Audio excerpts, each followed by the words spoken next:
घेराव के बाद यही 2 रिलैक्सेशन आप लोगों को दिए हैं। मतलब अभी वो भी रिटेन में नहीं है, मगर एक सहमति बन गई है इस 2 रिलैक्सेशन पे।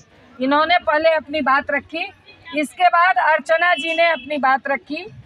इन्होंने अपने विस्तार से अपनी मांगों को रखा कि हमारी ये मांग है, तो इस पे वो घेरने की कोशिश की है। कोई भी मंत्री घेरने की कोशिश करता है तो उन्होंने वो घेरने की कोशिश की है कि आप बताइए कहाँ रिमोट एरिया है, कितना दूर किसको पैदल चलना पड़ता है, कम से कम हमको 5 जगह का नाम बताइए। तो खैर एक जो थी वो उन्होंने बताया कि हम दरभंगा केवटी से उतर के ऐसे ऐसे जाते हैं, ऐसे ऐसे करते हैं। तो खैर वो अलग बात है। इस पर जिच बहस ये वो करते कराते अंततः हम लोगों ने इस बात को कहा कि उन्होंने पूरा घेरने की कोशिश की है कि भाई जब काम करने के लिए आई हैं, जिस बात पर आपने हस्ताक्षर किया है कि हमको 14,000 में होगा, हमको इस तरह के रिमोट एरिया में काम करना है, तो फिर आप ज़्यादा का डिमांड क्यों कर रही हैं। तो इस पर इधर से हम लोगों ने जवाब दिया कि ठीक है, काम किसी स्तर पर लोग करने के लिए वो आते हैं, मगर सरकार तो उनको धीरे धीरे मतलब उस मुद्दे को, उस विभाग को आगे बढ़ाता है। और इस स्थिति में जो आप जो कह रहे हैं कि रिमोट एरिया मतलब जो फील्ड वर्कर है, आप हमको बता दीजिए फील्ड वर्कर के साथ इस तरह की मतलब क्यों आप कर रहे हैं, फेस अटेंडेंस क्यों कर रहे हैं। फील्ड वर्कर का तो काम आप उनके टारगेट से देखते हैं ना, आप उनको टारगेट देते हैं तो टारगेट से नापते हैं कि वो काम की कि नहीं, उनका टारगेट पूरा हुआ कि नहीं। फील्ड वर्कर का एकमात्र ये बड़ा है कि आप उनको टारगेट से मापते हैं, तो ये तो वो कर रही हैं। उन्हीं के बदौलत आपका तो हेल्थ विभाग चल रहा है। प्रशस्ति रामबली जी ने कहा कि प्रशस्ति पत्र आप इन्हीं के बदौलत ले रहे हैं। तो इस पर वो चुप हो गए, क्या इस पर वो चुप हो गए और कहे कि ठीक है, इस पर हम बात करेंगे अपनी टीम से, क्योंकि हम लोगों ने कहा कि इसी आधार पर आप इसको हटा सकते हैं। जब आप किसी पर नहीं लागू किए हैं तो सिर्फ फील्ड वर्कर पर क्यों लागू किए। फील्ड वर्कर का पैमाना टारगेट पूरा करना है, तो इस पर उनके पास कोई जवाब नहीं था। उस पर उन्होंने कहा कि ठीक है। फिर उसके बाद हम लोगों ने कहा कि भाई इन्होंने ही कहा कि मतलब हमारा ऐच्छिक मतलब ट्रांसफ़र पोस्टिंग ये सब किया जाए, इस पर वो अपना घुमाए फिराए अपना। फिर भी हम लोगों ने कहा कि भाई एक महिला होने के नाते इतना बेनिफिट एक महिला को मिलना चाहिए जो ये काम करती हैं। तो एक महिला होने के नाते, क्योंकि शाम 5 बज जाता है, रिमोट एरिया में रहती है, तो इतना तो बेनिफिट आप उनको दीजिए। तो इस पर वो अपना घुमाने लगे कि हम विधानसभा और संसद में 33% आरक्षण ये वो।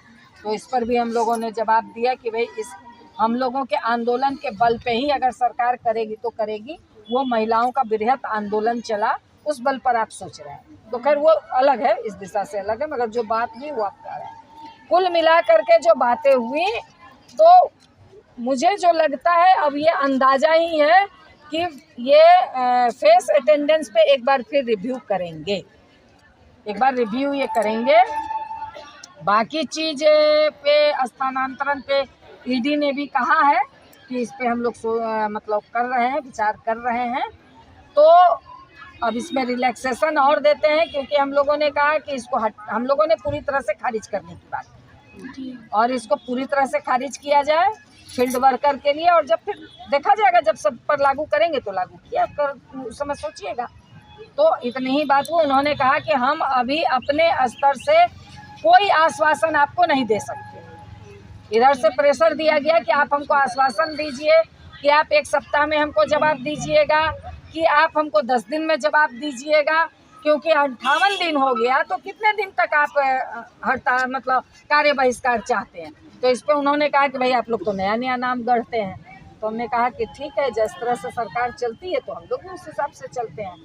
तो उनका था कि आप काम पर लौट जाइए, हम लोगों से जो अब बन पड़ेगा हम अपनी टीम से बात कर करके इसको हम कंप्लीट करेंगे।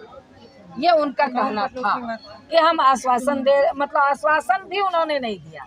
ये भी नहीं वो कहे कि हम आश्वस्त दे रहे हैं, आश्वासन हमने ये भी कहा। सुन लीजिए, पहले बात है कि ये हमने उनको कहा कि आप इतना भी तो आश्वासन दे सकते हैं कि हम टीम के जरिए बात करके इस मामले को 1 सप्ताह के अंदर फिर आपसे बात करेंगे। तो ये भी कहने को वो तैयार नहीं थे। उन्होंने कहा कि हम अपनी टीम से जो होगा वो करके आपको हम दे देंगे। तो इस पर अंत में हम लोगों ने यही कहा कि ठीक है, अगर आप जो भी अपनी टीम से बात करके इसको एक रिटर्न सर्कुलर निकाल दीजिए। ये रामबली जी का सीधा उनका था, उस पर वो हमको सहमति लगते हुए दिखे। हम लोगों ने कहा कि एक रिटर्न सर्कुलर तो पहले निकालिए, मौखिक से नहीं होगा। तो इतनी बात हुई है। दूसरी बात, मैं फिर आप लोगों से अगर संगठन मीटिंग होगी तो मैं कहूँगी कि संगठन और नेता के बिना कोई आंदोलन को आप जीत नहीं सकते, ये आप जान लीजिए। और जब डेलीगेशन में जाती हैं तो लीडर की हैसियत से जाइए, अन्यथा मत जाइए।